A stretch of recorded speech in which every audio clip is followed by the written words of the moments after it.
느낌 아시겠죠? 짧게 어떻게 진행되는지 아는데 3차 포로 귀환 그리고 느헤미야는 평신도 지도자로서 성벽과 성문을 재건하는 일을 맡은 훌륭한 리더 지도자라고 할 수가 있습니다. 토목공사를 했나? 단순한 재건 복원 공사를 했는가? 그렇지 않고요. 이 보이는 그 건물만 완성한 것이 아니라 보이지 않는 하나님의 신앙 공동체를 온전히 회복시키는 일에 쓰임 받았기 때문에 이것이 지금 우리에게 주는 교훈과 하나님의 명령이 우리에게도 적용되는 거죠. 우리는 예배당을 건축하지는 않아요 지금. 그렇지만 뭘 세워가고 있는 거죠? 교회를 세워가고 있는 것이죠. 교회라는 것이 성도들의 신앙 공동체거든요. 이 건축하는 과정을 통해서 무너졌던 성벽만 세우고 성문만 세우는 것이 아니라 무너졌던 신앙 공동체인 하나님의 나라를 회복시켜 나가는 일이기 때문에 이것이 굉장히 우리에게 귀중한 교훈을 주고 있다고 생각하는 거죠. 근데 이런 과정이 어떻게 해서 가능했는지 오늘 잘 보셔야 되는데 오늘 8절에 그런 표현이 있어요. 하나님의 선한 손길이 임했다라고 표현하고 있는데 하나님의 선한 손길, 무슨 손이 있겠어요? 의인화한 것이죠. 하나님의 선한 손길이 느헤미야의 리더십을 통해서 실현되는 것이고 이것이 드러나게 되는 것이죠. 그래서 오늘 하나님께서 주시는 비전을 따라 그 자신의 각각 맡은 사명을 감당하는 사람이었으면 좋겠다라고 오늘 하나님의 비전과 나의 사명에 대해서 이야기를 하려고 해요. 그런데 여러분, 하나님의 비전이라고 얘기하면은 무엇인지 정확하게 여러분 개념이 안 들어오는 분들이 상당히 많이 있어요. 그냥 막연하게 좋은 소리 같고 멋진 얘기 같고 뭐 그래요. 그렇게 생각하는데 여러분, 하나님의 비전이 뭡니까? 비전이 뭐죠? 보는 거예요. 보는 거거든요.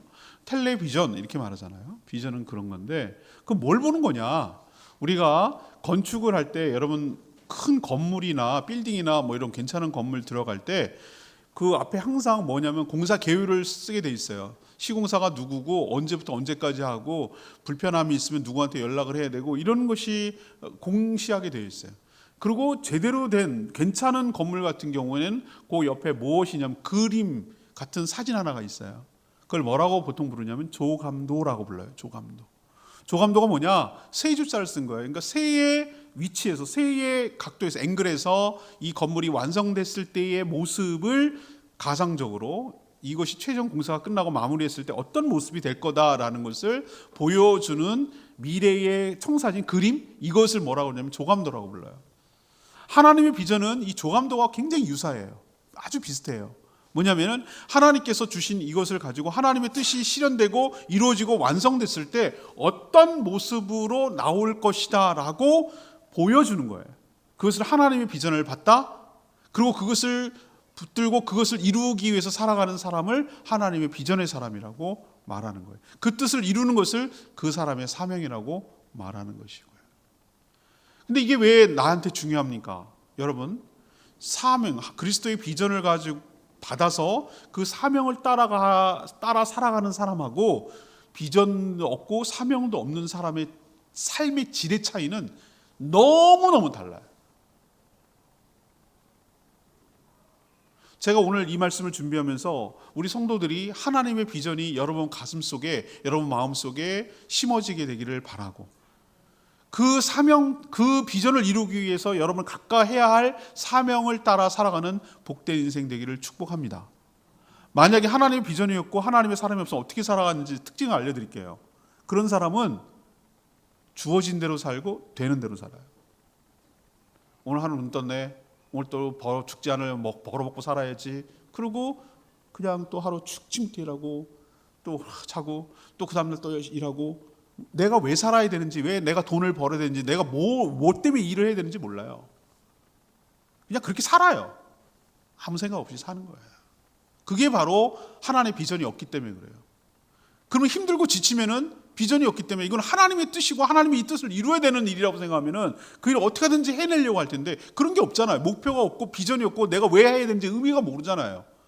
그러니까 조금만 있으면 지치고 조금만 하면 어렵고 또 조금만 있으면 포기하고 조금만 하고 나가 떨어지고 이렇게 되는 거예요.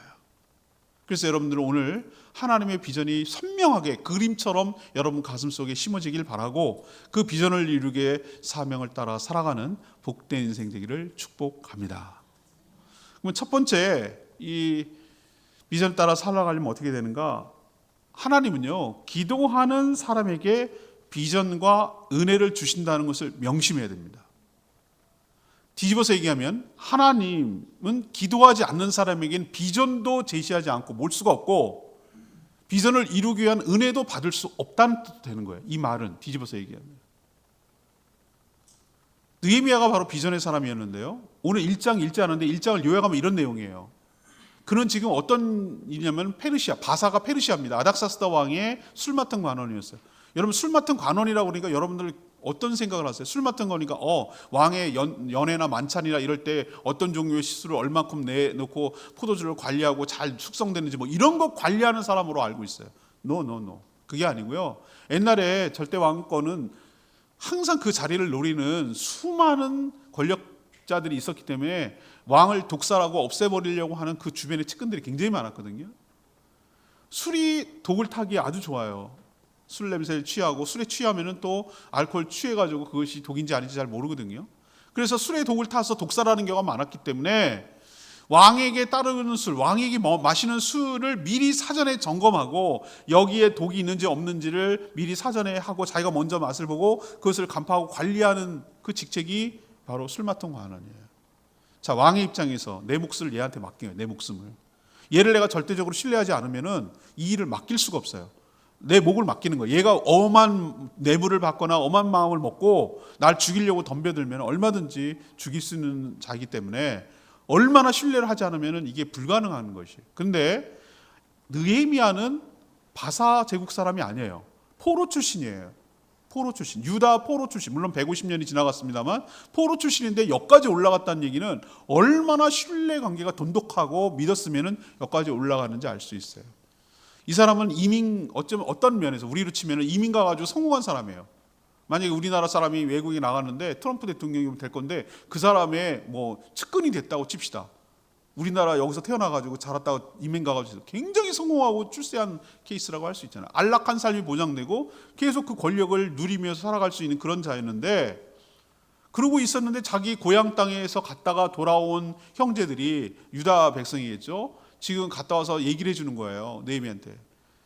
지금 성벽은 다 허물어졌고 그 성벽에 들어가는 그 문은 완전히 무너지고 무너앉아가지고 불타가지고 숯덩이처럼 시커멓게 그러고 있더라.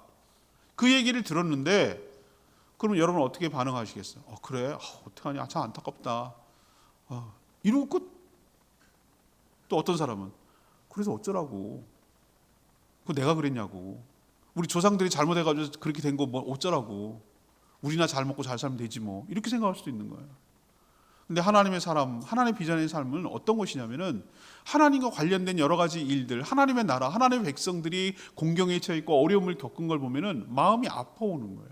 애통하는 마음이 생기는 거예요. 애통하는 마음조차 하나님이 주시는 마음인데 그게 굉장히 불편해지고 아쉽고 안타깝고 그런 마음이 들기 시작하는 것부터가 하나님의 역사가 시작되는 거예요.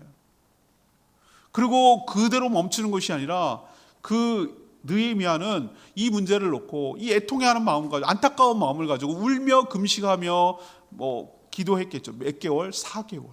목사님 4개월인 걸 어떻게 알아요? 1장 1절에 보세요. 1장 1절에 기스를월에 그 얘기를 듣거든요. 2장 1절에 보세요. 니산월이에요. 우리는 1, 2, 3, 4, 5, 6 정월 뭐 이렇게 말하지 않고 얘네들 달력으로 치면 이거 계산을 해보니까 4개월이에요. 4개월. 4개월 동안 이 문제를 놓고 금식하며 울며 애통하며 기도했던 거예요. 자기 일 해가면서. 근데 이 핵심 기도가 뭐냐면은 언약에 따라 말씀 따라 기도했어요. 하나님, 자기가 잘못한 것도 아니잖아요. 조상들이 잘못해서 이렇게 된 거잖아요. 근데 자기를 거기다 넣은 거예요. 마치 자기가 잘못한 것처럼 하나님, 저희가 자기도 포함하는 거예요. 저희가 하나님 언약을 어기고 말씀을 어겨서 이렇게 되었습니다. 그래서 이렇게 우리가 뿔뿔이 흩어지고 완전히 포로가 됐고 하나님의 도성인 거룩한 성 예루살렘을 이렇게 다 회파되고 망가지고 엉망되고 쑥대밭되고 이런 모든 것들이 저희의 잘못 때문입니다. 하나님, 저희와 죄와 허물을 용서하여 주시옵소서. 이렇게 자기가 잘못한 것처럼 회개한 거예요.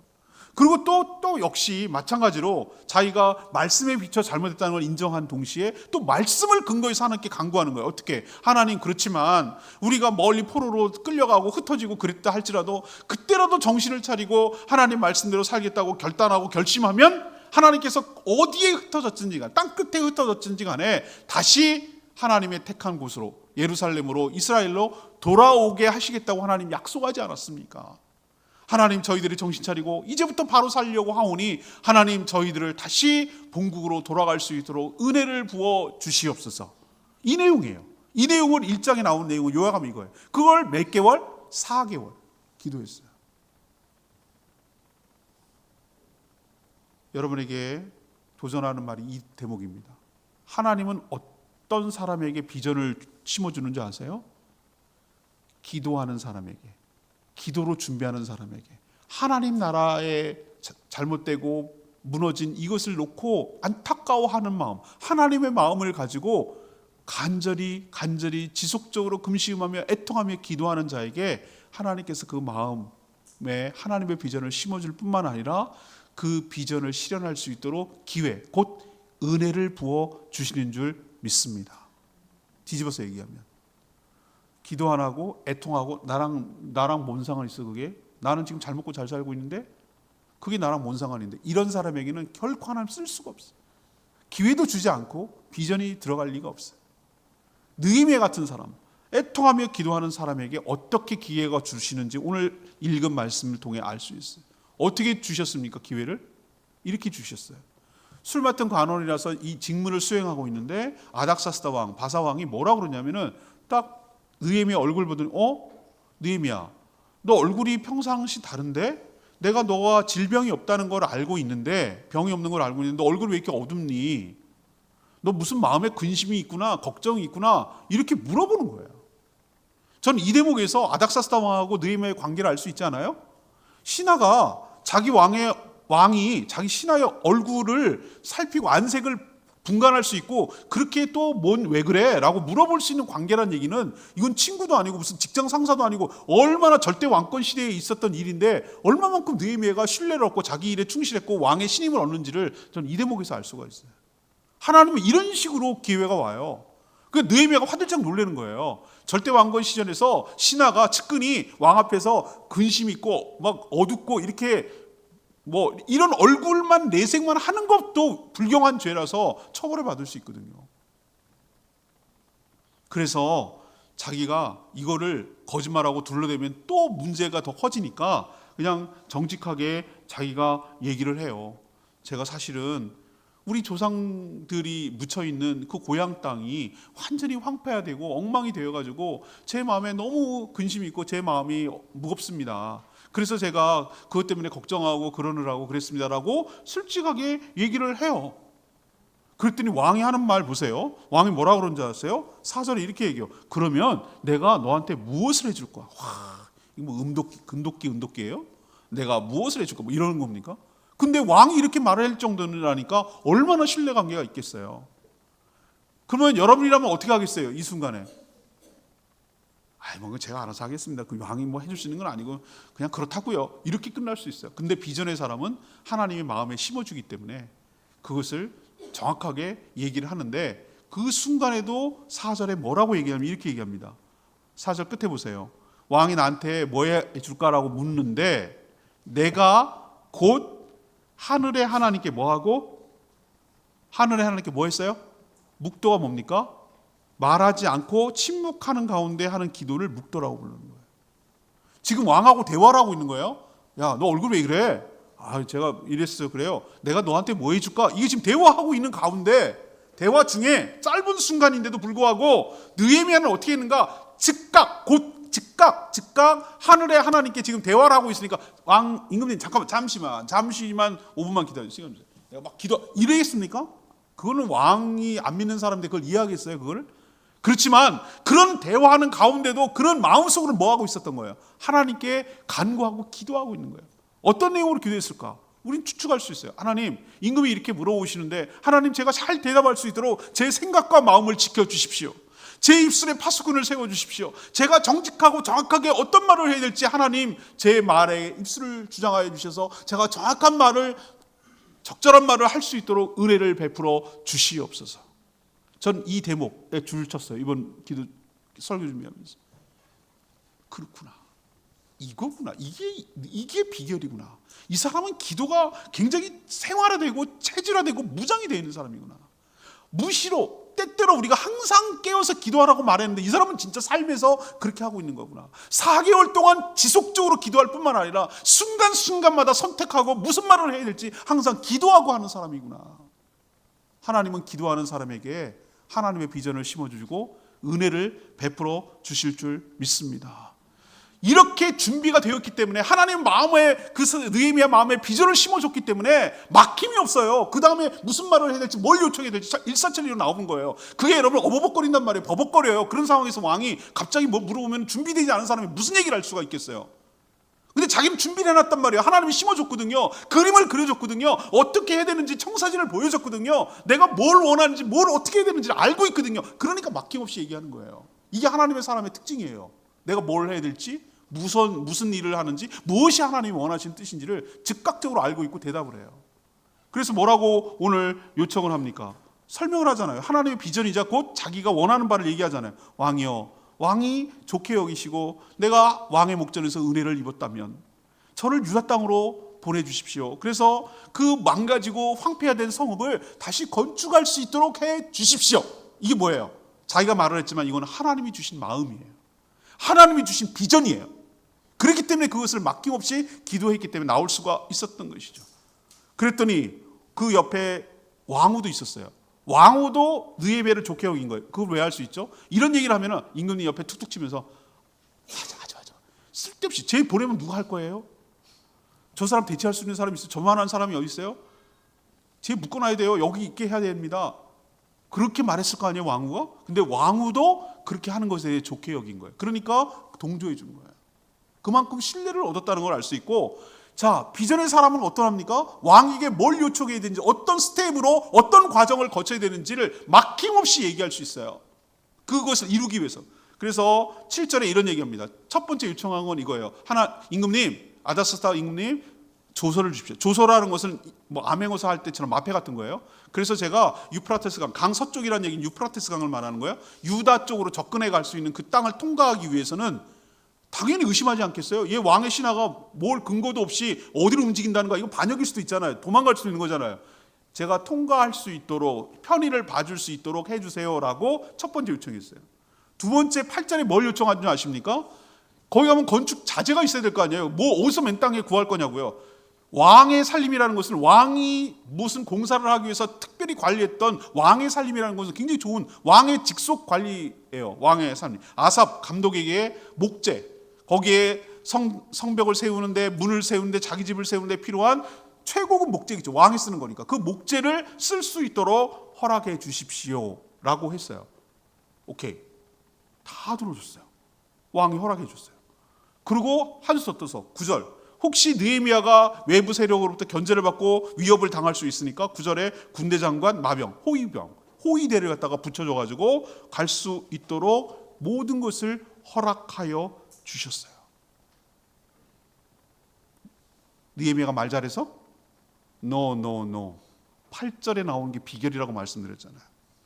그렇게 해달라고 했더니만 내 하나님의 선한 손이 나를 도우심으로 왕이 허락하고.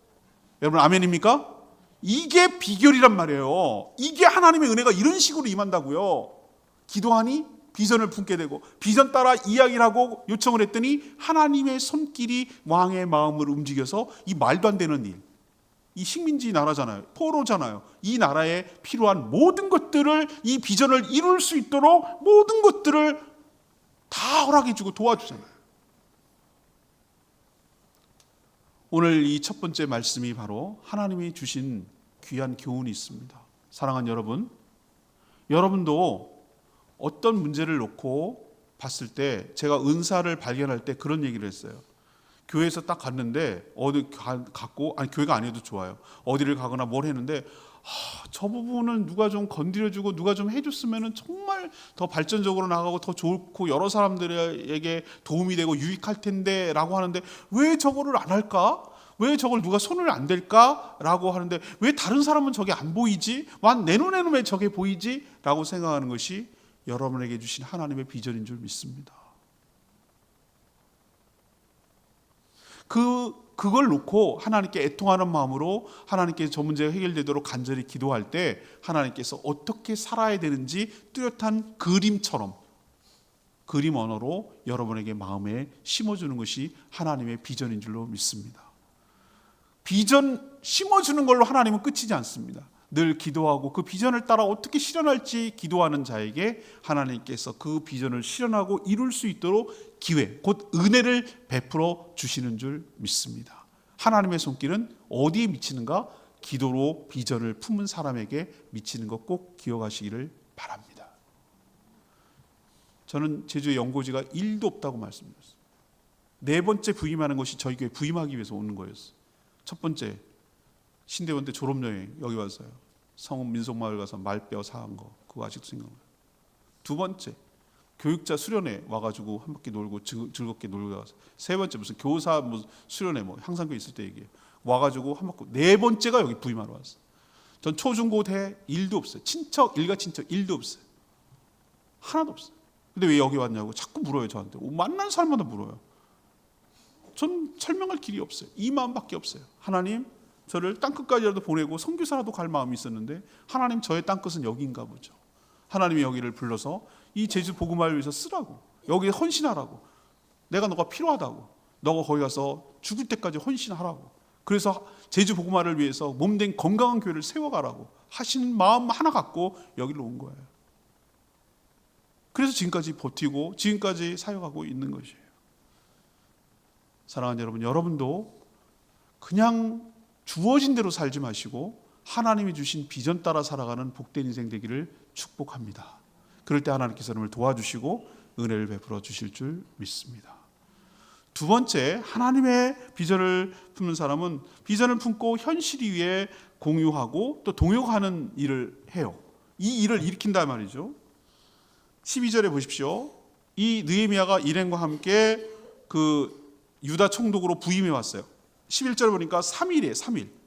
그때 비행기 타고 온 것도 아니고 말 타고 먼 길을 갔다가 몇 달 걸쳐서 왔을 거란 말이에요.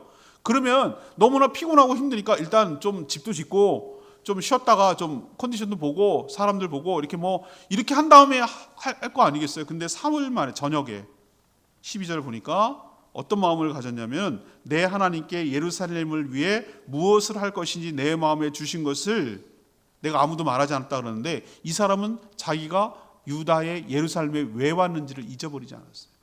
비전의 사람은 어떤 사람이냐? 하나님이 나에게 주신 것을 분명히 알고 있고 내가 뭘 해야 되는지에 대해서 정확하게 인식하고 있는 사람이 하나님의 비전의 사람이에요. 이런 사람은 시간을 허투루 보내지 않아요. 갈등, 어떤 선택 상황에서 갈등을 하지 않아요. 내가 이걸 할까 저거 할까, 이거 하지 말까 할까, 이걸 결정하는데 훨씬 쉬워요. 왜? 이 기준에 부합하면 되니까. 이 비전을, 하나님이 주신 비전을 이루는데 이게 적합한가 부합한가, 오케이, 된 거예요. 이건 아니야, 이거는 헛된 짓 하는 것이고 시간 낭비가 에너지 낭비야, 이건 no 하는 거예요. 왜? 비전이 있으니까, 하나님이 그걸 이루기 위한 성사진이 있으니까 그걸 따라 살아가는 거예요. 이 사람은 잃어버리지 않았어요. 그러니까 밤에 아무도 말하지 않고 최소한의 그 경비병만 데리고 순찰하는 거예요. 예루살렘을 갔다가 쭉 북문 위에서부터 해가지고 쫙 다 도는 거예요. 여러분, 하나님의 비전의 사람, 맨날 하나님 비전 얘기하면서 쟤는 정말 제가 영 거슬리는 사람이 하나 있어요. 말만 앞세우는, 말만. 자기가 뭐 하나님 비전에 어떻게 뭘 그리고 뭐 하고. 아니요. 그건 마음속에 가져가는 거예요. 하나님이 갖고 있는 거예요. 하나님 주신 마음을 품고 있는 거예요. 그리고 어디에 땅을 디딥니까? 땅을 디디고 살아가는 사람이 뜬구름 잡듯이 붕붕 떠가지고 뭐가 된 것처럼 그렇게 살아가는 사람이 굉장히 현실적인 사람이에요. 땅을 디디고 현장에 가서 보는 사람이에요. 탁상공론하는 사람이 아니에요. 뭐 어떻고 통계가 어떻고 뭐 이런 얘기하는 사람이 아니에요. 이 사람은 느헤미야는 어떻게 했습니까? 현장을 갔어요. 내가 해야 될 일이 뭔지를 직접 내 눈으로 보는 거예요. 이야기만 들었지만 이제 내 눈으로 보는 거예요. 다 순찰하는 거예요. 어디가 망가졌고 어디를 보수해야 되고 얼마만큼 가야 되는 것이고 어디를 맡겨야 될지 어떻게 해야 될지 쫙 한 바퀴 다 말하지 않고 떠들지 않고 막 무슨 세레모니 하는 것처럼 이렇게 사람들 대동해서 내가 우쭐쭈르면 내가 총독으로 부임했으니까 뭐 이런 거 하지 않았어요. 자기가 뭘 해야 되는지 분명하게 인식하고 현실에 바탕을 두고 살았어요. 주도면밀하게 준비해 나갔어요. 그리고 이제 때가 무르익었다고 판단됐어요. 백성들을 전부 다 불러 모았어요. 17절에 얘기를 합니다. 비전을 혼자 할 수 없기 때문에 그 뜻을 함께 한 동역자가 필요하기 때문에 17절에 백성들을 다 불러 모았고 그 비전에, 하나님의 비전에 대해서 설명합니다. 유다 백성 여러분, 여러분이 지금 당한 공경을 보고 있지 않습니까? 예루살렘은 완전히 황폐화됐고 성문은 불탔고 이렇게 엉망진창이고 외적들이, 외부에서 있는 세력들이 우리를 얼마나 깔보고 우리의 보호처와 안식처가 없으니까 우리를 얼마나 업신여기고 우리를 함부로 하겠습니까? 여러분이 지금 당하고 있는 공경과 여러분이 당하고 있는 수치는 이것은 여러분의 것만이 아니라 우리가 믿고 우리가 섬기는 하나님에 관한 수치고 하나님에 대한 모욕이고 하나님에 대한 수치입니다. 내가 이것을 건축해가지고 내 집을 건축하자는 게 아닙니다. 무너졌을 때는 우리의 나라, 우리의 조국, 하나님의 나라, 하나님의 거룩한 도성을 다시 세워야 되지 않겠습니까? 그래서 이 수치를 면하고 하나님의 영광을 돌려야 되지 않겠습니까? 이렇게 하나님의 비전에 대해서, 건축의 필요성에 대해서, 이것에 대해서 의미를 설명하고 알렸어요. 이걸 뭐라고 합니까? 비전을 제시한다고 말하는 거예요. 왜 비전을 제시해야 됩니까? 혼자 할 수 없어서 비전을 같이 공유하고 공유된 사람에 의해서 함께 해나갈 수 있기 때문에 이렇게 호소를 한 것이죠. 그리고 이렇게 얘기하는 거예요. 나 혼자 하는 것 아닙니다. 이건 나의 계획이 아닙니다. 18절에 있는 말씀대로 하나님의 선한 손길이 우리를 돕고 있습니다. 제가 여기에 부임하게 된 것도, 부임하는 과정에서 어떤 일이 있었는지에 대해서도 쭉 설명하면서 내가 얼마나 기도하고 애통히 했더니 하나님께서 이런 기회를 주시고 왕의 허락과 왕의 도움으로 여기까지 올 수 있었습니다. 이것은 내 일이 아니라 하나님의 일이고 하나님이 지금 우리를 돕고 있습니다. 여러분, 힘을 내서 일어나 다시 건축하고 이 일을 하십시다. 힘을 내십시다. 이렇게 호소하고 설득했어요. 150년 동안 황폐화된 땅이에요. 밤에 순찰하고 말 타고 이렇게 가보니까 얼마나 오랫동안 방치됐든지, 원래 길이었는데 길이 안 보일 정도로, 짐승이 지나가지 못할 정도로 쑥대밭이 된 곳이었어요. 150년 방치. 여러분, 150년 정도 되면은 이제 포기할 만도 해요. 우리도 가끔 해외 유적지나 어디 가보면은 거기가 무슨 성터였다 그러고 여기가 절터였다 그러는데 흔적만 살짝 남아있고 완전히 풀밭처럼 되어 있는 경우가 많아요. 그걸 다시 한다고? 말도 안 돼. 그냥 그랬다는 거지. 이렇게 생각하는데 그 불가능한 것을, 그 다 잊혀진 것을, 다 망가진 것을, 그리고 방치된 것을 사랑하는 백성들을 향해서 하나님의 마음을 호소하자 이들의 마음이 움직이는 거예요.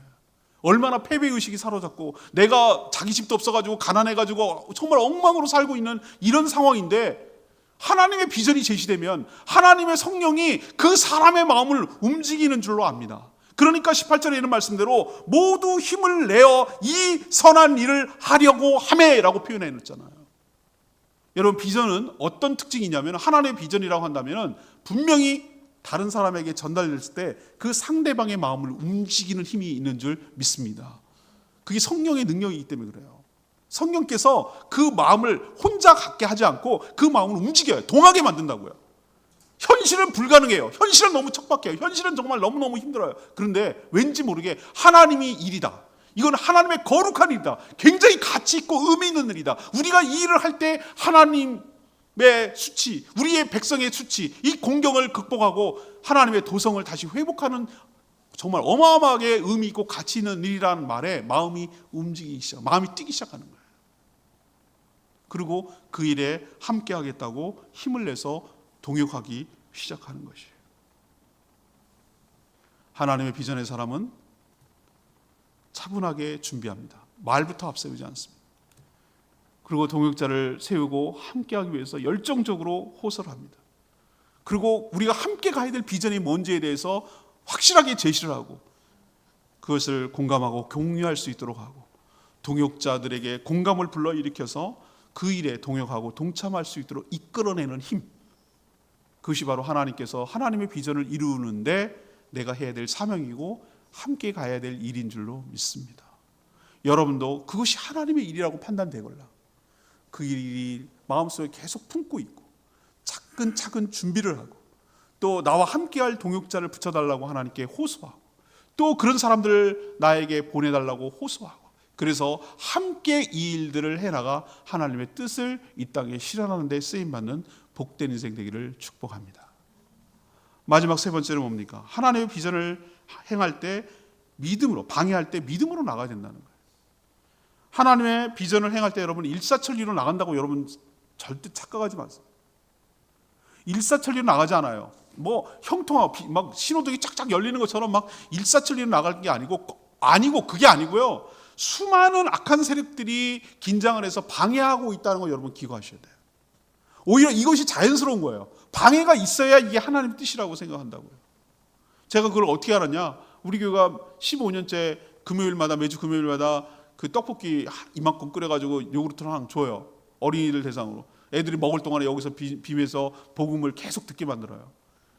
비전이 뭡니까? 하나님, 저 신제주 초등학교 어린이들이 1, 2, 3, 4, 5, 6학년 동안 단 한 번 졸업하기 전에 복음을 듣고 교회의 문턱에 와가지고 교회라는 곳을 들어오게 하고 교회가 자기들을 선대하고 그리고 복음을 한 번은 듣고 졸업하게 해주세요.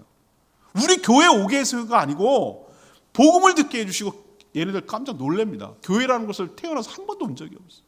그렇지, 제주 애들이 올 리가 없지. 하나님 한 번만 복음을 듣고 한 번만 교회에 거치게 해주세요. 그러면 그것이 잠복된 씨앗이 돼서 언젠가는 이 아이들이 커서 하나님의 때가 되어 하나님이 부르실 때 그 좋았던 추억을 기억하고 다시 돌아오게 할 줄로 믿습니다. 그래서 떡볶이를 하고 방방이도 하고 하는 거예요. 그런데 초창기 때 얘기입니다. 지금은 잠잠해졌어요. 초창기 때 별의별 방해가 많아요. 별의별 방해가 많아요. 아직도 잊어버리지 않은 것은 막 어떤 아줌마가 오더니 엄마지 그 막 왜 애들 갖다가 먹을 거 갖고 유괴를 해가지고 꼬셨냐 이거예요. 기분 나쁘다 이거지. 근데 평면적으로는 그랬는데 이 영적인 문제였어요. 교회에 자기 아이들이 들락날락거리는 거 아주 질색을 하는 거예요. 그래갖고 신고를 했어. 경찰차가 여기 왔어. 그래서 난 뭐 보러 오는데 신고 들어왔대. 그래서 뭐예요? 왜 신고가 들었냐 그랬더니 어떤 아줌마가 전화했는데 자기 애를 유괴했대. 여러분 다 웃었죠? 근데 지금 웃을 일이 아니었어요, 이게. 기가 막혔어요. 그리고 학교 선생님들이 그런 거 하지 말라고 그러고, 주변에 왜 그걸 해가지고 애들 버리게 만들어갖고 지저분하게 만드냐고 그러고, 왜 우리 안 팔리게 만드냐고 그러고, 별의별 방해가 있습니다. 내부에서도 동요가 일어났어요. 목사님, 우리 주민들하고 이런 식으로 자꾸 척지고, 자꾸 이렇게 하면은 우리 교회 이미지 나빠지고 안 좋을 것 같습니다. 하지 말죠. 다른 걸로 하죠. 뭐 사탕이나. 제가 기도했어요. 기도하다가 내린 결론이 오늘 결론이에요. 어떤 결론? 이거는 하나님이 기뻐하시는 일이구나. 원수 사단 마귀가 지금 긴장을 하고 있구나. 이거 잘 되는 꼴을 못 보는구나. 이걸 어떻게 하든지 못하게 하려고 지금 길을 쓰는구나 라고 제가 딱 판단 내렸어요. 이건 계속 할 일입니다. 왜? 이게 자연스러운 일이고요. 이런 방해와 저항이 있는 게 오히려 자연스러운 일이고, 이건 오히려 거꾸로 적들이 긴장하고 있다는 증거고, 이건 하나님이 기뻐하시는 일인 줄로 믿습니다. 갑니다. 무슨 일이 있어도 갑니다. 갈 겁니다. 라고 계속 밀어붙였어요. 그랬더니 오히려 다 나가 떨어지고 지금은 그냥 그러려니 하고 잠잠해요. 사랑하는 여러분, 여러분도 마찬가지예요. 내가 큰맘 먹고 내가 내일 잘 먹고 잘 살려고 하는 것도 아니고 하나님의 일을 위해서 내가 이 거룩한 일에 내가 뛰어들어서 열심히 해보려고만 했더니 뭐 이렇게 방해하는 게 많아. 왜 이렇게 나를 걸기적거리게 하고 나를 힘들게 하고 나 자꾸 발목을 잡는 게 많냐. 이게 자연스럽다니까요. 오늘 말씀 보세요. 오늘 10절 보세요. 10절. 호른 사람 산발락과 종이었던 암몬 사람 도비아가 이스라엘 자손을 흥왕하게 하려는 사람이 왔다 함을 듣고 심히 근심하였더라. 느헤미야가 유다의 총독으로 부임했다는 얘기를 소문만 들었는데, 왔다는 얘기만 들었는데 그들은 뭐라고 직감하고 판단하는 거죠? 이 사람이 와가지고 이스라엘 백성, 이스라엘 자손들을 흥황하게 하려는 것이다 라고 근심하는 거예요. 왜 근심합니까? 이스라엘 백성들을 흥황하게 하면 좋은 거잖아요. 이들이 어떤 세력이라는 걸 여기서 알 수 있죠. 이들은 하나님 나라를 위하는 세력이 아니고 하나님을 대적하는 무리란 말이에요. 악한 사단의 무리의 정점이 있는 거예요. 공중 권세 잡은 자가 세상의 권력자를 이용해서 하나님의 일을 방해하거든요. 오늘 이제 초반인데 오늘 이 느헤미야가 계속 진행되고 다음 주도 설교할 때 나오겠습니다만 길을 쓰고 방해합니다. 왜? 이렇게 되면 자기네 나라가 줄어드는 것이니까. 우리 판디식기 할 때처럼 홍색이냐 청색이냐 이거 할 때 내가 뒤집으면 저기 지는 거니까. 이쪽이 넘어가면 자기의 영향력이 사라지니까 이들은 얼마나 모든 수단 방법을 가리지 않고 방해하는지 몰라요. 이게 정상이라고. 비전의 사람이 당황하면 안 돼요. 이런 일이 있을 거라고 예측을 하고 각오를 하고 있어야 되는 것이에요. 그리고 착수를 시작하고 호소합니다. 느헤미야가 우리 열심히 해서 해봅시다라고 공감대가 형성돼가지고 일을 해보려고 하니까 초치는 소리 19절에 또 나타났어요. 호른 사람 산발락과 종이었던 암몬 사람 도비아 아라비아 사람 이번에 하나 더 붙였어. 아라비아까지 붙였어. 이게 전부 다 유다를 감싸고 있는 나라인 거 아세요? 북쪽 사마리아, 동쪽 암몬, 남쪽 아라비아. 그다음에 다음 장에 가면은 서쪽 블레셋, 아스돗 뺑 둘러서 전부 다 유다를 감싸는 원수들이 다 모여가지고 연합해가지고 공격하기 시작하는 거예요. 첫 번째 공격은 뭔지 아십니까? 심리전이에요. 심리전. 어떻게 하는가? 19절에 호소하고 비전을 공유하는 얘기를 듣고 뭐라 그러냐면은 우리를, 그러니까 유다 사람들을 업신여기고 우리를 비웃고 조롱하고 비웃고 이르기를 니네가 하는 일이 뭐냐? 이건 빈정거리는 말이거든요. 그리고 너희가 왕을 배반하려고 하는 것이냐? 이렇게 나오는 거예요. 제가 어제 토요일 날 기도 시간에 메시지를 했는데 여러분 토요일 날 동영상 어제 거 들어보세요. 기도 좀 들으셔요. 시리즈를 좀 들으셔야 오늘 주일 말씀 은혜가 되거든요. 연결되기 때문에 매일매일 묵상을 해야 되는데 어제 제가 첫 번째 메시지가 뭐였습니까? 사탄의 거짓 메시지에 속지 마세요. 우리의 싸움은 혈과 육, 치고받고 막 우리 건희 형제가 얼마나 로드 FC 선수라는 걸 알고 내가 다시 쳐다보기 시작했어요. 우리 건희 형제 싸우면 안 돼요. 살인무기. 링에 올라가가지고 막 하는. 그래서 그러고 보니까 그런 것 같기도 해. 사람 착하게 생기고 순하게 생겼단 말이지. 그런데 우리의 싸움은 혈과 육의 싸움이 아니라고요. 공중 권세 잡은 자는 어디서 싸움을 결판내려고 우리의 생각과 마음에서 싸움을 이겨내려고 해요. 우리의 생각과 마음을 갖다가 쓰러뜨리는 거. 거기만 쓰러뜨리면 되니까. 뭐라고 하는 줄 아십니까? 우리의 자존감을 건드려요. 네가 뭔데? 네까지 게 뭔데 일을 해? 넌 못한다니까? 네가 한 적이 있어? 네가 성공해 본 적이 있어? 네가 그게 가능이나 할 것 같아? 이게 얼마나 오랫동안 방치됐는데 이게 가능하다고? 야, 괜한데 엄한 짓 하지 마라. 쓸데없는 짓 하지 마라. 이런 식으로 우리를 패배의식과 자존감이 낮게 만들고 우리가 하는 모든 일을 가치 없게 만들고 우리를 갖다 계속 그런 식으로 심리적으로 우리의 마음과 생각을 흩어져 놓고 우리가 스스로 무너지도록 계속 공격하는 거예요. 여기서 지면 안 돼요. 우리의 생각과 마음을 지켜야 될 줄로 믿습니다. 감사함으로 하나님께 아뢰라고 그랬잖아요. 그러면 하나님께서 뭐라고 했어요? 빌립보서 4장 6절에 너희 마음과 생각을 지키시리라. 그리고 어떤 식으로 그 명분을 삼는 줄 알아요? 니네들이 지금 하는 일이 왕을, 그러니까 아닥사스다 왕이죠. 바사왕 아닥사스다 왕을 배반하고 반역을 입삼고 모반을 하는 것이 아니냐. 이런 식으로 갖다가 붙여요. 프레임 싸움을 하는 거예요. 너네들의 하는 행동이 지금 반역이야. 이렇게 갖다가 붙이는 거예요. 그러니 얼마나 위축되고 쫄겠어요. 우리가 하는 일이 정말 그런가? 우리 잘해갖고 우리 왕국을 다시 복원하려고 이렇게 붙이면 어떡하지? 이런 위축된 마음이 왜 안 생기겠어요? 사단은 그걸 노린다니까요. 스스로 무너지게 한다니까요. 싸워갖고 하지 않고 우리가 스스로 무너지도록 몰아가는 거예요. 그럼 어떻게 해야 되겠어요, 여러분? 기도해야 돼요. 그리고 여러분 거기에 쏘가 넘어가면 안 돼요. 원수 사단마귀는 타협하면 안 돼요. 여러분 예수님께서 귀신을 할 때 귀신아 그러지 마, 좀 부탁 좀 하자, 이게 애원했습니까? 야, 내가 좀 해줄 테니까 넌 좀 적당히 좀 물러가 있어, 이렇게 했습니까? 애원했습니까? 타협했습니까? 아니요, 대적했습니다. 대적했어요. 뭐라고 했습니까? 물러가라고 해야 돼. 물러가라. 20절에 그 하는 거예요. 그들에게 대답하여 이르되 하늘의 하나님이 우리를 형통케 하시리니. 주체가 누굽니까? 우리가 우일하자는 겁니까? 아니요, 하나님이 보내서 하나님께서 우리와 함께 하시고 하나님이 우리를 도와주시니 하나님이 이 일을 형통케 할 줄로 믿는다. 그 종들인 우리가 일어나 건축하겠다. 우리는 너희들의 종이 아니라 하나님의 종이고 하나님이 우리를 통해서 이 일을 건축하기를 원하신다. 우리는 하나님의 일을 하는 사람들이다. 너희는 여기에 예루살렘에 아무런 기업, 다시 말해서 얻어먹을 거 하나도 없을 것이고, 너희들은 아무런 여기에 관여할 권리도 없고, 너희들은 여기에 대해서 아무것도 존재감이 없이 기억에서 없을 것이다. 물러가라. 여러분, 사단 마귀에 대해서 단호해지시기를 바랍니다. 예수 이름에 권세가 있는 줄 믿습니다. 예수님이 우리와 함께 하시고 예수님을 믿는 내 안에 성령이 계시는 우리가 사단이 겁을 내는 거예요. 우리 때문에 겁을 내는 것이 아니라 우리와 함께 하시는 하나님, 성령 하나님 때문에 겁을 내고 쫓겨나가게 될 줄 믿습니다. 거짓 메시지가 들어오거든 단호하게 대치십시오. 물러가라. 사탄아 물러가라.